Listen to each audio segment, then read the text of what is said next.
Hello friends, RRB Guwahati ने भी अपना सेकेंड डॉक्यूमेंट वेरिफिकेशन के लिए रिजल्ट दे दिए।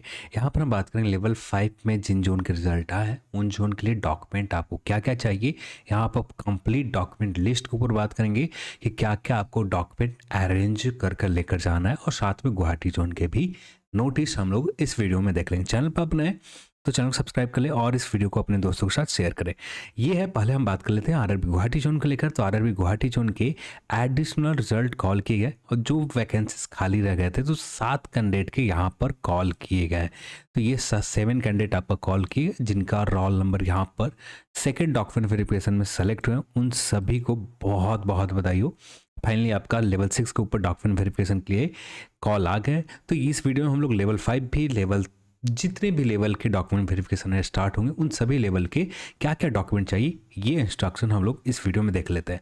तो पहला काम आपको कैंडिडेट करना है कि जितने भी आप डॉक्यूमेंट ले जा रहे हैं सभी डॉक्यूमेंट के ऊपर सेल्फ अटेस्ट करना है, यानी सभी के ऊपर अपने सिग्नेचर करने और सभी के 2 सेट क्लियर फोटोग्राफ्स आपने जेरोक्स कॉपी लेकर जाने हैं। यानी आपके कम से कम 2 जेरोक्स कॉपी आपके सारे डॉक्यूमेंट के होने चाहिए जो भी अभी तक आपने कर रखा है, ग्रेजुएशन तक आपके पास है, सब कुछ आपको यहाँ पर चाहिए। फिर इसके बाद आपका 10th का सर्टिफिकेट, जो हायर एग्जामिनेशन सर्टिफिकेट, यहाँ पर ये जो सर्टिफिकेट आपके इसलिए लिए जाते हैं कि जिससे आपका डेट ऑफ बर्थ जो है ये प्रूफ किया जा सके। आपका डेट ऑफ बर्थ सर्टिफिकेट को प्रूफ करने के लिए 10वीं के सर्टिफिकेट आपको लेकर जाने हैं, और 10वीं के सर्टिफिकेट से आपका माता पिता सबके नाम वेरीफाई हो जाता है, आपके डेट ऑफ बर्थ वेरीफाई हो जाते हैं। तो इसलिए आपका 10th का सर्टिफिकेट प्लस 10th का मार्कशीट भी आपको लेकर जाने होंगे।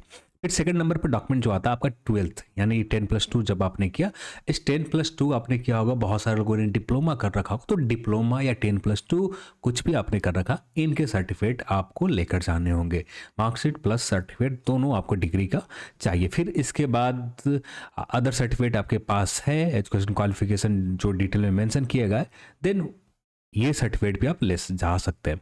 फिर अगला जो सर्टिफिकेट होना चाहिए, फिर आपने जिस पोस्ट के ऊपर अप्लाई किया है हायर एजुकेशन सर्टिफिकेट, इसको भी आप यहाँ पर अटैच करने होंगे। ग्रेजुएशन आपने बीटेक कर रखा है या किसी भी वोकेशनल कोर्स कर रखा है या नॉर्मल सामान्य ग्रेजुएशन कर रखा है, तो आप इन आपके तीनों पार्ट 1, पार्ट 2, पार्ट 3 या आपका जो एग्जाम हुए होंगे सेमेस्टर वाइज, तो फाइनल सेमेस्टर का आपको रिजल्ट लेकर जाने।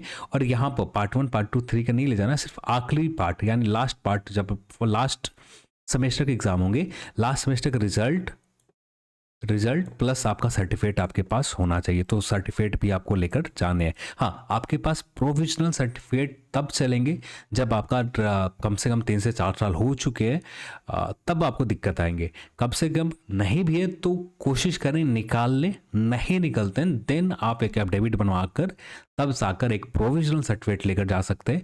नहीं, आप अभी आपके पास बहुत काफ़ी समय है उन कैंडिडेट के लिए जिनका लेवल 5 में डॉक्यूमेंट वेरिफिकेशन स्टार्ट होगा, उनके लिए काफ़ी समय। यदि आपका लेवल 5 के आप लेवल 6 के ऊपर जा रहे हैं जिनका सेकंड डिग्री के लिए कॉल किए गए, तो यहाँ पर आपको यही क्लिक करना होगा कि आपका बाकी जो सिविल कोर्ट से एफिडेविट बना ले, प्रोविजनल सर्टिफिकेट लेकर जा सकते हैं। तो फिर भी यहाँ पर आपको किसी भी रिस्क लेने से बेस्ट ऑप्शन है कि आपके पास समय पूरे हो चुके हैं, आपके यूनिवर्सिटी आपके कॉलेज से सर्टिफिकेट मिल रहे हैं, देन आपको ओरिजिनल सर्टिफिकेट लेकर जाने चाहिए। फिर इसके बाद आप जिस कैटेगरी में आते हैं उस कैटेगरी का सर्टिफिकेट ले जाए। आप SC/ST आते हैं तो ST/ST का सर्टिफिकेट चाहिए। आप OBC में आते हैं तो OBC का सर्टिफिकेट चाहिए। OBC NCL कैटेगरी में आते हैं तो NCL के भी सर्टिफिकेट आपके पास होने चाहिए। और यहाँ पर not older than 1 year for date of DP, यानी NCL का एक क्राइटेरिया होता है कि NCL हर साल बनाने होते हैं। यानी आपके पास पुराना NCL है, यानी 2000 पिछले फाइनेंशियल ईयर का NCL है, तो देन आप पुराने NCL को ले जाएं, उससे अपडेट करके मिल जाते हैं, तो वहाँ समय नहीं लगेगा, 1 वीक के अंदर ही आपको नया NCL मिल जाएगा। तो यहाँ पर 1 ईयर से ज़्यादा डॉक्यूमेंट वेरिफिकेशन आज स्टार्ट हो रहे हैं, तो 1 ईयर से ज़्यादा पुराना आपका NCL OBC में आते हैं तो NCL नहीं होना चाहिए। इस बात को आपको ख्याल रखना है। तो ये हाँ, आपको समय मिलेगा, आपको डॉक्यूमेंट वेरिफिकेशन में कुछ दिन समय आपको दे दिए जाए कि शायद आप इतने दिन समय दिए जाते हैं, पर उससे बेस्ट ऑप्शन है कि पहले ही आप डॉक्यूमेंट तैयार कर लें। मुश्किल से 1 वीक लगेंगे आपको नए NCL बनाने में। यदि आपके पास 1 साल से ज़्यादा पुराना है तब जाकर करना है ऐसा। यदि 1 साल के अंदर, यानी अब भी डॉक्यूमेंट वेरिफिकेशन चल रहे हैं, अब भी से 1 साल के अंदर है आपका NCL, इस फाइनेंशियल ईयर का भी है तो चल जाएगा, पिछले फाइनेंशियल ईयर का भी है, पर ये जो डेट है 1 साल का डेट क्राइटेरिया इससे ज़्यादा पुराना नहीं है तो भी चल जाएगा। तो यहाँ पर आपको एनसीएल को लेकर ये करना होगा, ठीक है।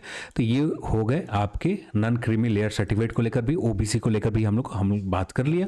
देन यहाँ पर वैसे कैंडिडेट जो वीकर सेक्शन ईडब्ल्यूएस कैटेगरी में आते, तो यहाँ पर भी ईडब्ल्यूएस का जो क्राइटेरिया दे रखा कभी का भी आप अप्लाई कर यहाँ पर दे सकते। पर ईडब्ल्यूएस का क्राइटेरिया सिंपल सा होता है कि जब आपका डॉक्यूमेंट वेरिफिकेशन स्टार्ट होता है उसके 1 साल पहले का होता है, पर यहाँ पर कभी भी किसी भी समय का ले जा सकता है, कोई दिक्कत नहीं है। फिर इसके बाद ओरिजिनल डिस्चार्ज सर्टिफिकेट, एक सर्विसमैन बुक आपके पास, यदि एक सर्विसमैन कैंडिडेट है, एक सर्विसमैन बुक चाहिए, आइडेंटिटी कार्ड चाहिए एक सर्विसमैन के, तो जहाँ पर मेंशन हो आपका किस वजह से डिस्चार्ज किए गए थे, ये सारे डिटेल आपको यहाँ पर मांगे जाएंगे। फिर एक सर्विसमैन के कैंडिडेट के ही सिविल यहाँ पर सेल्फ डेडिकेशन आपको बनाकर देने होते हैं, जो आगे की ओर बताए जाएंगे। फिर अगले पॉइंट के ऊपर आए मेडिकल सर्टिफिकेट, जो पीडब्ल्यूबीडी कैंडिडेट है उनके लिए, आप जिस कैटेगरी में आपका पीडब्ल्यूबीडी कैंडिडेट आते हैं उस कैटेगरी का आपके पास मेडिकल सर्टिफिकेट होना चाहिए, और नहीं है ज़्यादातर कैंडिडेट के पास होते हैं तभी जाकर अप्लाई करते हैं। तो यहाँ पर कभी का भी हो किसी भी समय का सब एलिजिबल होते हैं, यहाँ पर कोई टाइम लिमिटेशन नहीं होता।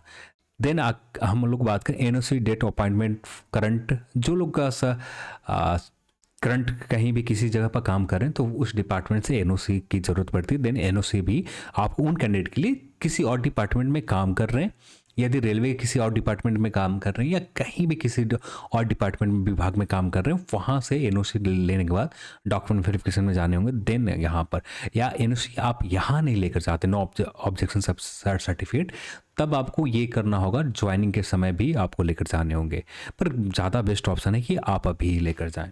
फिर इसके बाद माइनॉरिटी में आप आते हैं, यदि आप किसी भी तरह का फ़ी में रिलैक्सेशन ले रखा है तो माइनॉरिटी सर्टिफिकेट भी यहाँ पर लगेंगे आपके। फिर इसके बाद फॉर्मेट चेंज किसी तरह का, gazetted notification and any legal document case formal change name as जो भी डॉक्यूमेंट में आपका नेम चेंज है, देन आपके gazetted notification and legal document in case formal change, किसी तरह का चेंज आप करवाना चाहते हैं, देन इस तरह के गेस्टेड नोटिफिकेशन ये करने होंगे। यदि जम्मू कश्मीर के आते हैं तो वहाँ के डोमिसाइल सर्टिफिकेट चाहिए। देन सर्टिफिकेट एलिजिबल का government of India as per national, इसके लिए आपको कुछ नहीं करना है, इसके लिए कोई सर्टिफिकेट लेकर नहीं जाना है। फिर इसमें भी नेक्स्ट के लिए भी कोई सर्टिफिकेट नहीं, आपको ज़्यादातर कैंडिडेट, हाँ आप डाइवोर्स हैं देन आप सर्टिफिकेट लेकर जा सकते हैं। फिर इसके बाद डेथ सर्ट, ये सब आपके कोई काम का, एनी रेलिवेंट यदि सर्टिफिकेट है इससे रिलेटेड, देन ये, पर हमें जो ज़रूरी चाहिए इन्हीं डॉक्यूमेंट को चाहिए।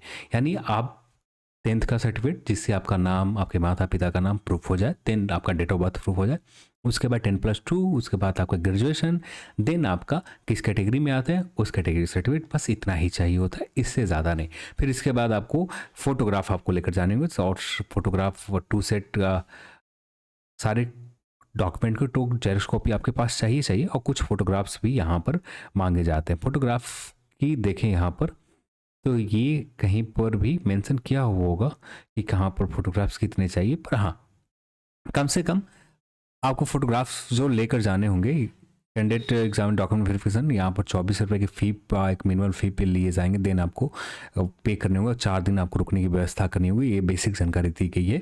हाँ, 3 पासपोर्ट साइज फोटोग्राफ आपको लेकर जाने होंगे, 3 मंथ से ज़्यादा नहीं। फिर उसके बाद अपर पोर्शन की कॉल लेटर यदि आपके पास है, देन आपको ये भी लेकर जाने होंगे। फोटोकॉपी बोथ साइड आधार कार्ड के आपको दोनों चाहिए। फिर यहाँ पर रिसिप्ट ऑफ पेमेंट, यदि बैंक, SBI, किसी भी बैंक से, ब्रांच से आपने ऑफलाइन मोड से आपने पेमेंट किया, देन आपको पेमेंट रिसिप्ट भी यहाँ पर मांगे जाएंगे।